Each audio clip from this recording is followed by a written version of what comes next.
30 ans. 30 ans. Il y a 30 ans, vous êtes arrivé là? Il y a 30 ans, je suis venue à Kéatarba.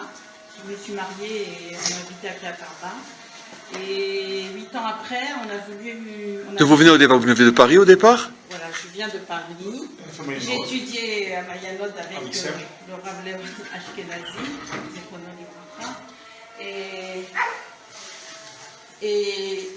le Rav Ashkenazi, il m'a fait comprendre ce que c'est d'être juif.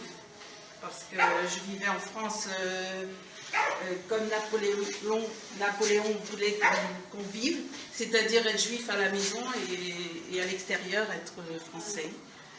Et donc, voilà, je vivais une vie normale, mais pas ma vraie vie. Et donc, quand j'ai étudié avec le Rav Léon Ashkenazi, j'ai compris ce que c'est d'être juif.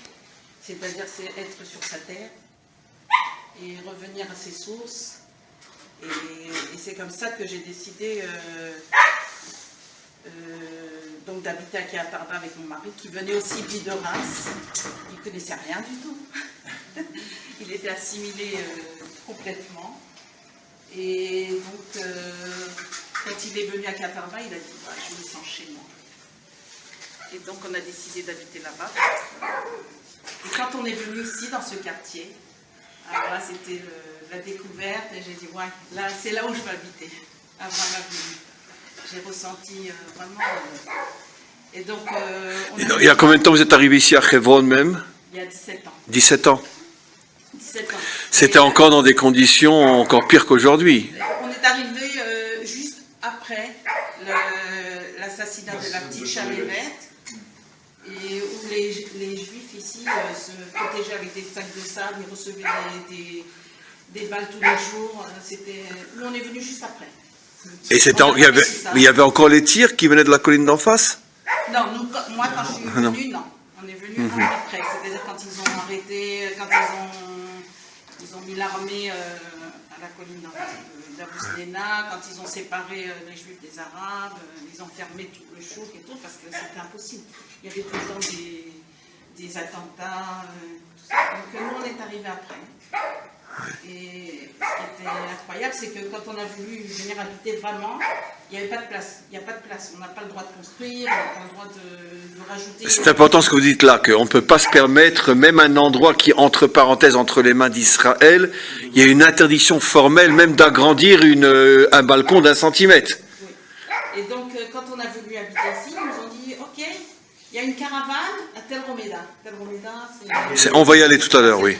C'est le 3e quartier en haut. C'est la Hebron biblique. C'est le Hebron biblique, absolument. C'est là où il y a Ruth. Ruth. Elle est là-bas? Oui, Ruth et Ishaï. Non, Ruth, non, oui, je sais. Non, je faisais allusion à la petite fille du Rav Kook. Elle est... Non, toi, tu parles de la petite fille de Ra'anan. Non, la fille de Ra'anan, qui est l'arrière-petite fille du Rav Kook. C'est possible qu'elle est là-bas. Hein. Non, on a passé un Shabbat déjà là-bas. Ah ouais? Ouais, chez elle. Il n'y a pas Romarzé aussi. Et donc, alors quand ils m'ont dit une caravane là-bas, j'ai dit non, c'est pas là-bas que je veux, c'est ici. Il dit, il n'y a pas de place. Alors j'ai dit, bon, mais tant pis. Alors j'ai abandonné. Et 8 ans après... Et alors, vous étiez pendant ces 8 ans? On est allé à Mahon, dans un nichon près de... Ah, pas loin d'ici, dans le... Oui. À 20 minutes d'ici, dans la direction vers Sheba. On a construit une très grande maison, jardin et tout, c'était super. Mais après 5 ans, on a eu la possibilité, il y a une maison qui s'est libérée, qui a été vendue. Et donc mon mari a cherché une maison pour un homme très riche en France, qui voulait acheter une maison à Hebron. Et quand il l'a trouvée, il lui a proposé, il lui a dit, voilà, on a trouvé une maison à tel prix et tout.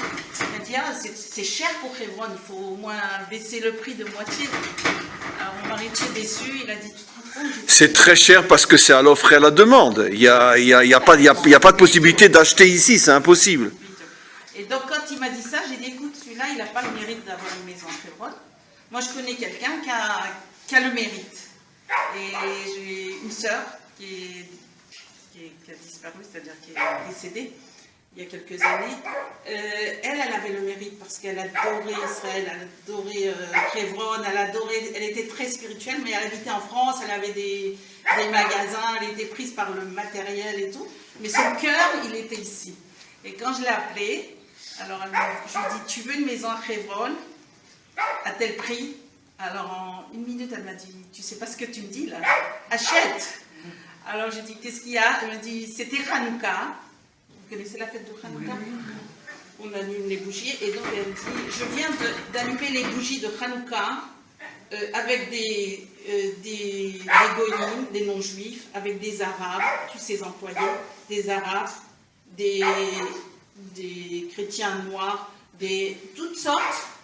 Elle dit, et toi tu me dis, est-ce que tu vas acheter une maison à Hebron? Parce que Hebron, la racine, c'est réunir, c'est les chaber, c'est réunir toutes... alors, pour elle, c'était... Et elle-même avait allumé avec une réunion de plein de personnes. Toutes sortes de nations. Alors, elle me dit, achète. Alors, voilà, on a acheté la maison et c'est là où on habite aujourd'hui. Et donc, au départ, on ne pensait pas y habiter parce qu'on avait construit à Mahon et on s'était habitué tout ça. Et quand elle a dit, je vous vois là-bas avec votre fils, on a un seul fils, avec 5 filles, qui étudie la Torah et tout ça, je dit, bon, on va voir. Puis en fin de compte, on est venu. Et les enfants, ils nous ont dit, mais maman, ça y est, on s'est habitué là-bas et tout. J'ai dit, venez, on essaye. On essaye 1 an, ça ne vous plaît pas, on retourne à Mahon. Et au bout de 15 jours, les enfants, ils m'ont dit, maman, on ne bouge pas d'ici. Mais justement, alors qu'est-ce que des enfants ils peuvent trouver ici? Ils ont une rue de 5 mètres, ils peuvent pas sortir dehors.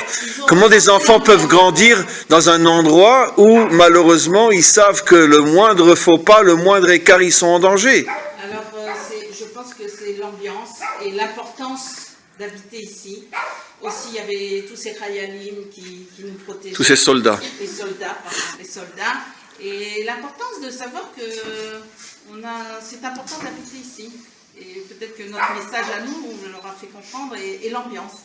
Ils ont adoré. Qu'est-ce qu'il y a comme ambiance particulière? Combien de familles vous êtes ici? Dans ce quartier, il y a à peu près une trentaine de familles.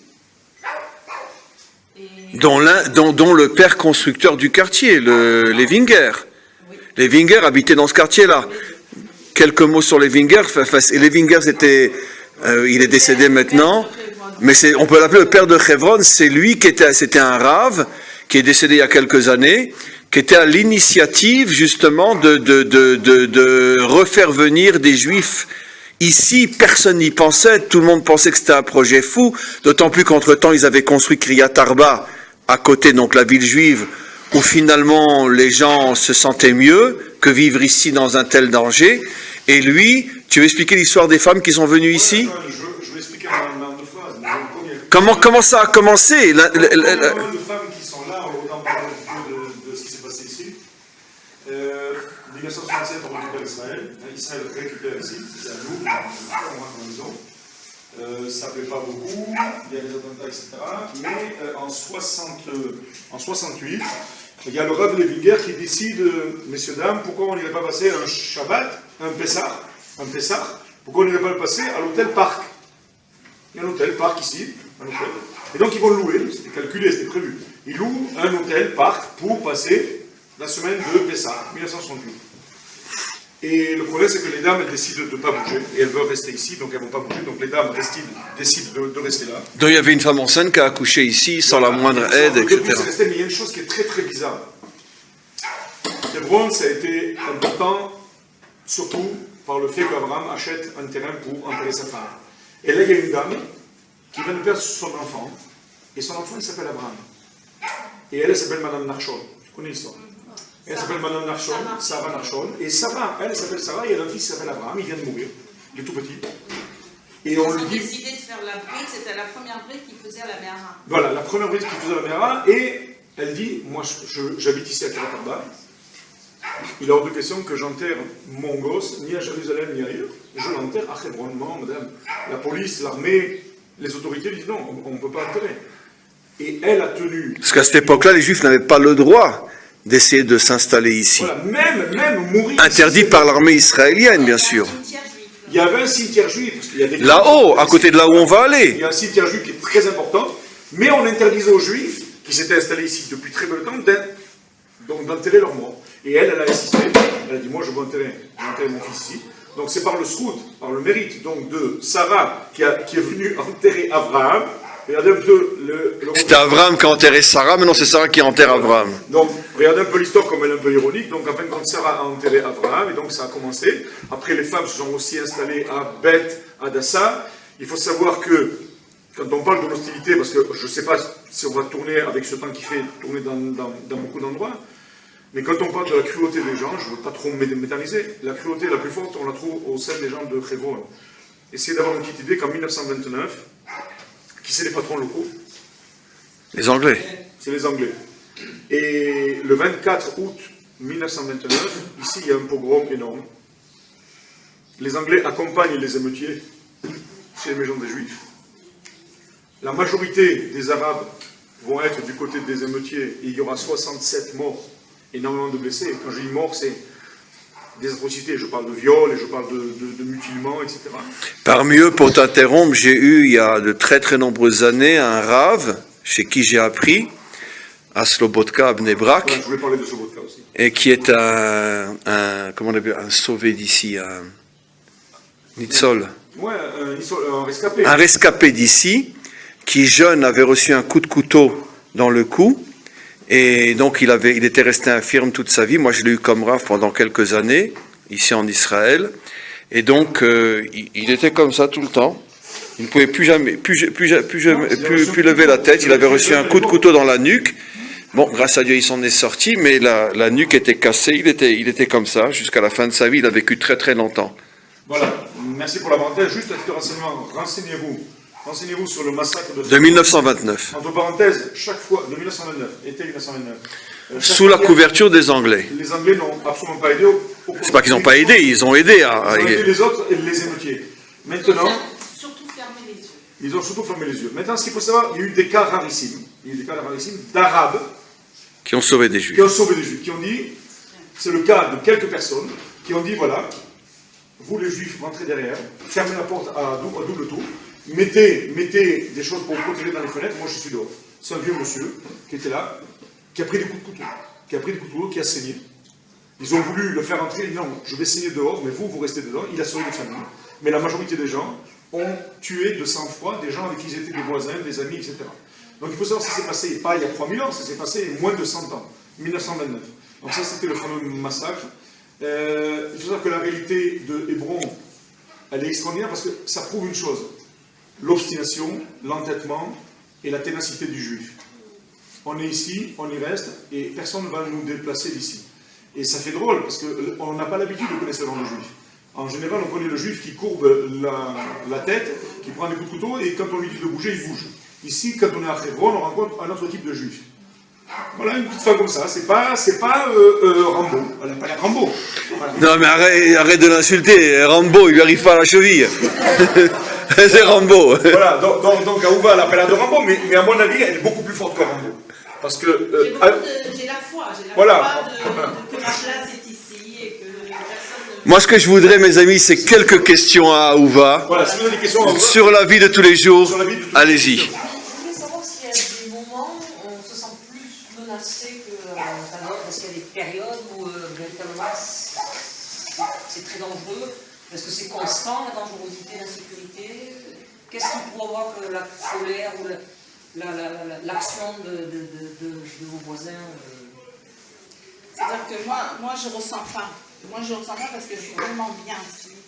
Et je sais que je suis bien protégée aussi par nos militaires.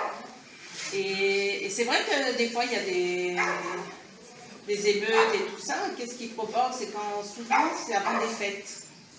Avant les fêtes. ou quand c'est chez Magaza. Il va nous empêcher d'être joyeux au moment des fêtes. Maintenant aussi, quand les situations qui se passent tout en Israël ou en Europe et tout ça, ça a une action aussi sur les... Peut-être directement, je ne sais pas, aussi, peut-être c'est un catalyseur, dès qu'il se passe quelque chose à l'international, peut-être ici c'est encore ça plus... réagit. Ça réagit. Mais moi personnellement, je vous assure, je ne sais pas si je suis un exemple, mais la plupart des juifs ici on est bien ici, on vit bien. On sait qu'il y a du danger, mais on a tellement une grande foi que... De toute façon, je ne vais pas le dire devant elle pour ne pas la flatter, mais c'est absolument évident, vous devez comprendre que ceux qui font le choix de vivre dans un endroit comme celui-là, ce n'est pas des êtres communs. Ça veut dire que nous, on pose la question, et je poserai la même question que vous, croyez-moi, comme des êtres normaux. Mais des gens qui font le choix de vivre dans un endroit, malgré tout, tellement dangereux, parce que c'est effectivement un endroit extrêmement dangereux. Ça veut dire que bon, ils ont une conception de la vie, du danger, qui est très différente de la nôtre. Donc ils ont du mal à répondre à nos questions. Parce que, vous savez, il y a une petite blague comme ça en Israël qui dit comme ça. Quelqu'un de Tel Aviv, il dit « Ah, moi je vais jamais à Jérusalem, c'est trop dangereux. » Quelqu'un de Jérusalem, il dit « Ah, moi je vais jamais à Kiryat Arba, c'est trop dangereux. » Quelqu'un de Kiryat Arba à côté, il dit « Ah, moi je vais jamais à Hebron, c'est trop dangereux. » Et quelqu'un de Hebron, de quartier en quartier, alors celui, il dit « Ah non, moi je vais pas dans ce quartier, parce que c'est converti. » Oui, enfin c'est une blague. Mais chacun, finalement, il a son... Mais quand tu es dans un endroit, je vous assure, très sincèrement, voilà, je me déplace énormément en Israël, je viens ici à Hebron en voiture, sans protection, sans rien, et dans d'autres endroits peut-être encore beaucoup plus dangereux, je ne ressens pas le danger. Eh bien ça va vous faire rire. Il y a 3 semaines, j'ai fait un séminaire à Marseille, d'accord? J'ai pas été me promener en ville, j'avais peur. Ça veut dire que je viens seul à Hebron, mais ne me demandez pas de me promener à Marseille, j'ai peur. Alors je ne sais pas l'expliquer, c'est stupide. Et tu n'as pas peur de venir à Hebron, tu as peur de me promener à Marseille, mais chacun il a son angoisse quelque part. Mais ceux qui vivent ici, je ne sais pas où ils ont leur angoisse. Non, je pense que c'est important que vous saisissiez ce message, parce que c'est une réalité que vous ne connaissez pas. Et Aouva, elle vit avec les conditions qu'elle vit ici. Moi, j'habitais la bande de Gaza, c'est très bien, je rentrais chez moi avec un gilet pare-balles et un casque. Mais pour nous, c'était normal, c'est qu'en fin de compte, on n'est pas des surhommes, pour nous, on est en Israël.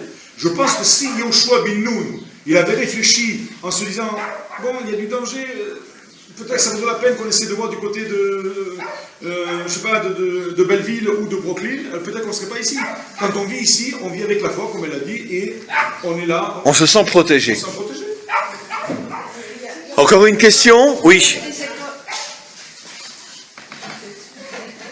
bien savoir comment vous vivez au quotidien, aux enfants, comment les inviter, comment l'école, les magasins, comment vous vivez au quotidien, oui, si vous travaillez, comment vous vous déplacez, expliquez-moi. Si je peux juste faire une blague, pour un mari, c'est l'endroit idéal. Parce qu'il est sûr que sa femme ne va rien dépenser. C'est l'endroit idéal pour un mari. Pas de dépenses, pas de magasin, pas de bijoux, rien. C'est vrai qu'ici, il n'y a pas de magasin. Il y a juste à côté de la Méhara, vous avez vu un magasin Il fait semblant d'être un magasin, bref. café, pizza, je sais, mais il n'y a pas. On voyage à Qatar. En général, il y a une SA1, c'est-à-dire un minibus qui nous...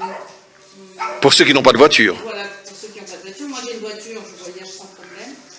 Je vais là où je veux, je rentre à des heures, même 2 heures du matin, 3 heures du matin, j'ai pas peur. C'est comme ça, c'est courant. Et les enfants, quand on est arrivé ici, je vous avoue franchement, eux, ils ne comprenaient pas, ils n'avaient pas peur du tout. Et une petite anecdote, c'est que ma 4e fille, qui avait, elle va avoir 1 an et demi, 2 ans, et un soir, elle est revenue de Beth Hadassah jusqu'à... Le 2e quartier un peu plus loin. À pied, comme ça, et tout ça. Et quand je l'ai vue, là, elle devait avoir un peu plus que 2 ans. Non. Elle avait 4 ans.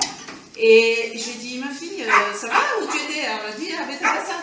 Je lui ai dit, t'es revenue toute seule? Elle me dit, oui, maman, pourquoi? Et j'allais lui dire, mais t'as pas eu peur? Et je me suis retenue. Parce que j'ai dit, il ne faut pas, surtout pas que je lui dise, lui inculquer la peur. Et c'est comme ça que les enfants grandissent ici. Ils grandissent sans peur. Bon, c'est sûr que j'en ai une autre fille qui, quand elle a fait ses études, elle est allée dans le nord. Alors j'ai dit, pourquoi tu ne fais pas ici ou à Jérusalem? Et tout ça, elle me dit, non, non, non, j'ai besoin de tranquillité. J'ai pas besoin de voir des militaires, j'ai pas besoin de voir des armes. Parce que dans le nord, Shmoné, c'est calme, il n'y a pas de tension. Et c'est la première fois où j'ai ressenti que ma fille était, c'est-à-dire qu'elle avait la tension, elle était tendue, elle devait avoir peur aussi. Et donc il y a des réactions différentes, chaque enfant. Mais j'ai 3 filles mariées. Elles n'habitent pas là parce qu'il n'y a pas de place, mais même elles ne voudraient pas habiter ici. Elles habitent au Gush Etzion, une à Ashkelon, mais par contre, à Purim, elles sont toutes venues. À Shabbat, elles étaient là toutes avec les enfants. Elles adorent venir ici. Et c'est-à-dire pour eux, ils adorent Hebron. Mais y habiter, ça y est, parce qu'ils ont beaucoup de leur jeunesse pour défendre Hebron. Et c'est pas évident. Mais alors pour les courses, pour revenir à la question, vous avez tout ce dont vous avez besoin? Ou alors il y a Rami Lévi à Gush Etzion? Mais non, on a tout ce qu'il faut à Kiatarba. Vous avez tout ici? Vous pouvez faire vos courses ici? Oui, à Kiatarba, il y a tout. Il y a les écoles, il y a ici, vous avez une crèche, une yeshiva, un gan. Il y a une très très grande yeshiva avec presque 400 élèves ici. On ne va pas y aller bien sûr, mais on va passer plus ou moins devant, chez Hebron. Une très très grande yeshiva, le fils à David a étudié dans cette yeshiva. Donc 400 élèves qui étudient la Torah en plein cœur de Hebron, à 5 minutes à pied d'ici. Que vous sachiez seulement, c'est très important de savoir ça, c'est qu'il y a eu des gens qui ont acheté des maisons ici. Il faut savoir, c'est pas qu'on a mis les Arabes dehors, je pense que c'est aussi un point. La maison dont il parle le Rav, ça s'appelait Bet Romano. Bet Romano, c'est une famille qui appartenait, une famille romano, des Juifs de Turquie qui ont acheté. Bet Hadassah, c'était aussi acheté par des gens. Parce qu'on a souvent l'impression, dans la désinformation et dans la mésinformation, on a tout spolié et on a déplacé les gens. Non, ici on a acheté. Et on achète très très cher. Et on achète très très cher. Très très cher. Rien à voir avec le... Ça veut dire que le vendeur arabe sait qu'en vendant une maison, il est assuré de pouvoir vivre lui, sa femme, ses enfants, ses petits-enfants, ses petits-enfants, sans travailler pendant 3 générations. Non, il y a plus que ça. C'est le prix. Ça veut dire que, pour vous donner un exemple, un 80 ou 100 mètres carrés à Hebron, s'il est vendu par un arabe, il est vrai, il risque sa vie, donc ça coûte très cher parce qu'il faut organiser après le déplacement de la famille, en cachette, etc. Mais s'il vend sa maison, ça pourra être l'équivalent de peut-être 5-6 millions de shekels, c'est-à-dire 1,5 million d'euros, un 80 mètres carrés. Voilà, Comment alors justement, il y a des organismes, aucune personne ne peut. Il y a des organismes qui, pour pouvoir récupérer encore un endroit à Hebron, encore un endroit à Jérusalem, des organismes qui se sont créés, qui rachètent ce genre d'endroit. On en verra tout à l'heure en haut quand on va monter. Une maison qui a été rachetée, qui a valu pratiquement 10 millions de shekels, c'est-à-dire pratiquement 3 millions d'euros. Donc voilà Mais ces organismes, alors, c'est international. Oui, c'est des organismes, beaucoup d'Américains, bien sûr, etc. Voilà. Je vais rajouter quelque chose. Oui, tu permets que je rajoute quelque chose? Il y a quand même des gens qui laissent leur vie, là, des musulmans qui ont dans la presse. Oui. Non, voilà, alors Je n'ai pas le droit de l'enregistrer, mais la plupart des musulmans qui ont risqué leur vie, ils ont été dénoncés par des mouvements juifs israéliens d'extrême gauche. D'accord. Les fameux mouvements qui sont des fleuves d'or et d'argent leur sont donnés par les Européens pour faire la délation sur leurs propres frères ici, et ils sont responsables de la plupart des Arabes qui ont vendu des maisons, qui sont fait attraper. C'est des délations de l'extrême gauche israélienne, enrichies par les bourses européennes. Voilà, merci. Juste encore un détail avant une autre question. Parce qu'on a un ami. Juste un petit détail, il faut savoir comment ça se passe. Si moi je suis arabe et que quelqu'un vient me voir et me dit combien vaut ta maison. Si ma maison elle vaut, je dis juste un chiffre. Si elle vaut, c'est pour juste rajouter ce qu'a dit le arabe.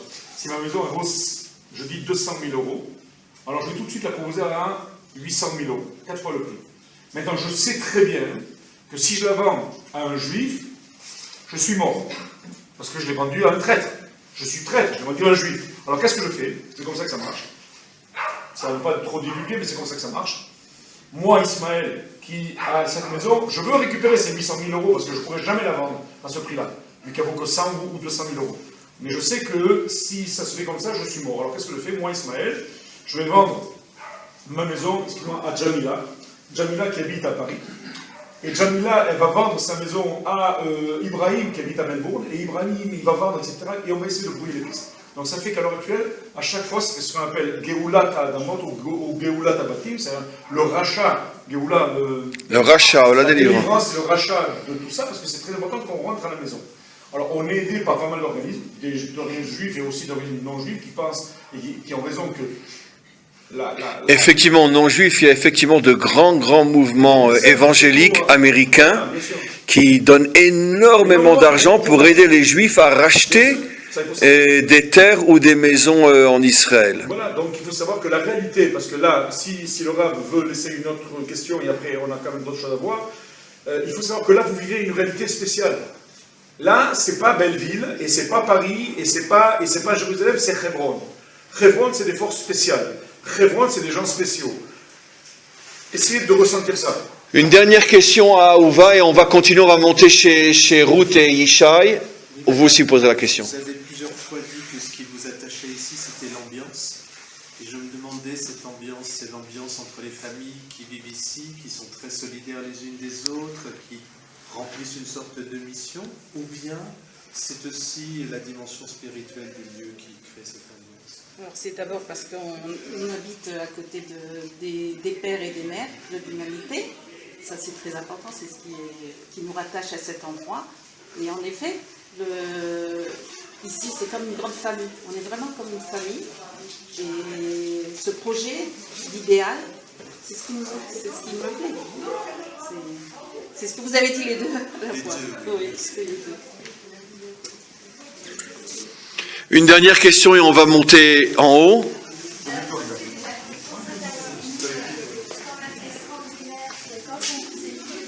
Nous, on a l'impression que vous êtes enfermés dans quelque chose. Puis alors, je sais pas, vous parlez avec une telle liberté, vous vous sentez libre, etc. Moi, je trouve ça vraiment extraordinaire.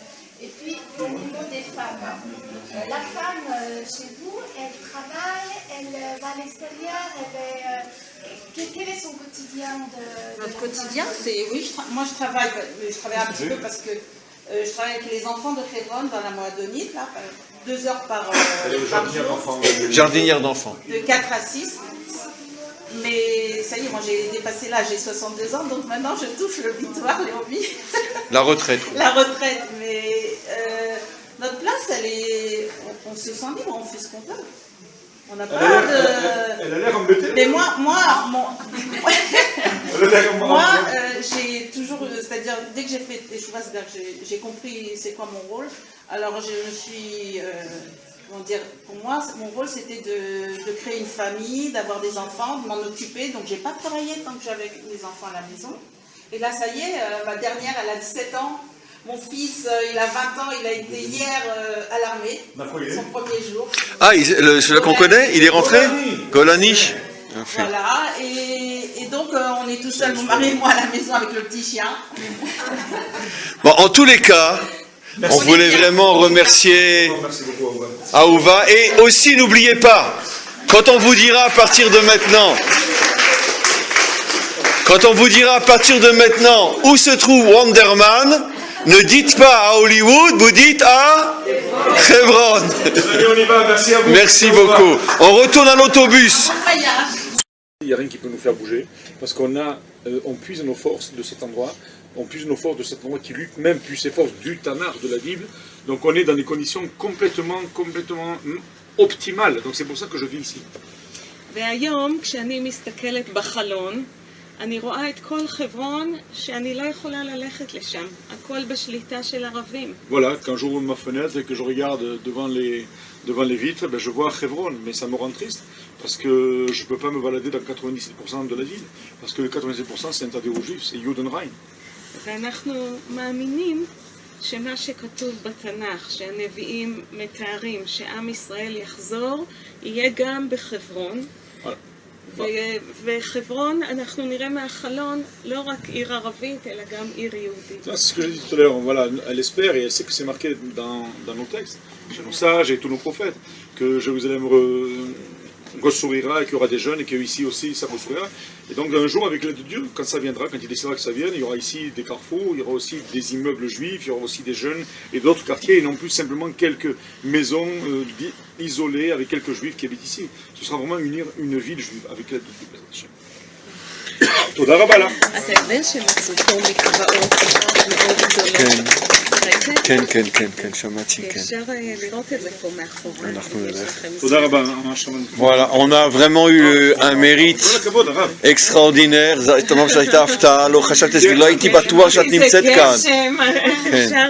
On a eu vraiment un mérite extraordinaire, je peux vous garantir, de pouvoir avoir un lien comme ça avec une personne tellement, tellement importante qui est une des lignées rabbiniques des plus importantes de ces dernières générations. Et comme je vous l'ai dit, une personne qui aimerait tout ce qu'elle a traversé, l'assassinat de son père, les difficultés de vivre dans une caravane alors qu'ils ont largement les moyens de pouvoir vivre ailleurs et qu'ils choisissent de vivre ici avec tout ce que ça leur représente parce que justement ils veulent être le symbole de ce retour aux racines de la terre d'Israël. Et vous voyez, c'est important, vous voyez une femme qui n'a vraiment pas l'allure d'être comme on essaye souvent de présenter les gens qui vivent dans les implantations, etc. אני מסביר שאת לא נראית כמו שהתקשורת בחו"ל אומרת שכל מי שחי בשטחים, אנשים אכזריים, אלימים, קובויים וזה.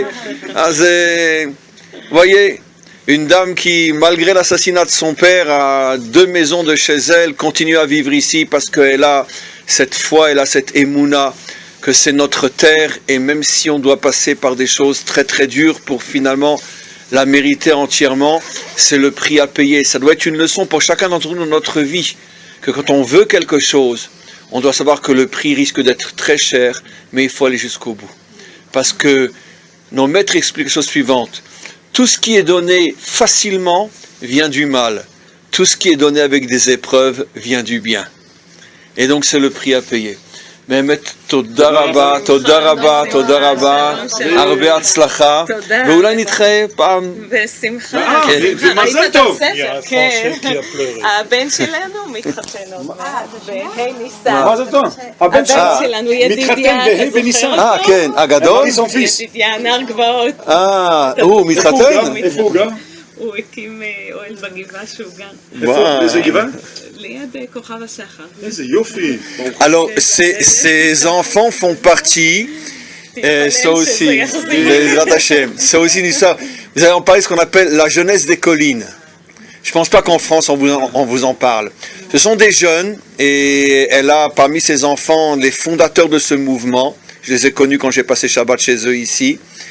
Et qui ont lancé tout un mouvement de jeunes qui ont 16, 17, 18, 19 ans, qui partent s'installer sans la moindre protection, sans l'armée, sans rien, sans nourriture, sans électricité, dans le froid, rien. Ils s'installent dans des endroits, bien sûr, qui ne sont pas occupés, et ils essayent là-bas de vivre, de monter des tentes et de vivre, et toujours dans l'esprit de ce qu'ils ont appris de leurs parents, que chaque centimètre de cette terre, il faut essayer d'y vivre. Et ils vivent dans des conditions vraiment en hiver sous la pluie, en hiver dans le froid, etc. Et son grand-fils va se marier dans quelques jours. Voilà. Et il est l'un des fondateurs de ce mouvement qui compte des milliers de jeunes juifs qui s'installent et qui dorment donc ça dans des collines sans rien. Et voilà. שעה טובה. ויש אחד שהתגייס בנצר יהודה, ראיתי אותו. כן, כי הוא החבר של האח של אשתו של הבן שלי. יפה. תודה רבה, ממש, ממש, הרבה מזל טוב. שיהיה לכם הרבה טוב בחברון. תודה רבה, באמת תודה רבה.